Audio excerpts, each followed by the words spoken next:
Cut then update. Yung ganap ngayon ni Catherine na may endorsement shoot siya ngayon kasama yung kanyang glam team. And si Mami Min muna ang tumanggap ng award ni Catherine sa awarding ng Manila Bulletin. And magkatabi pa nga sila Alden Richard at Mami Min. And hawak nila yung mga awards ni Alden sa ni Catherine, you know. Yung Newsmaker of the Year sa Manila Bulletin. Ayan, magkatabi pa nga si Alden at Mami Min. Ang ganda sa stage.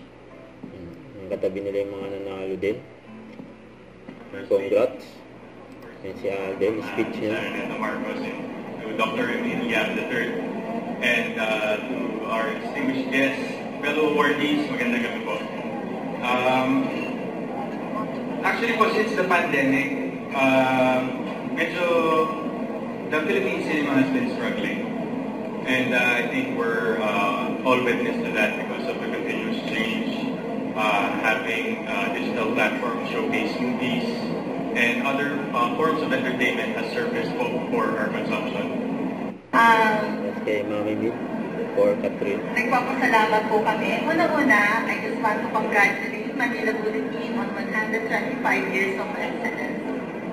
On behalf of my daughter, Catherine Bernardo, it's an honor to be named Newsmaker of the Year for the second time. Catherine is always grateful for the opportunity to connect, inspire, and motivate. She will continue to do her best to inspire in every way she can.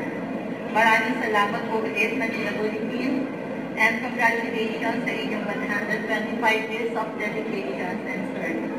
Thank you very much. Congrats kila Alden Richard at Catherine Bernardo sa cut din with Mami Min, syempre.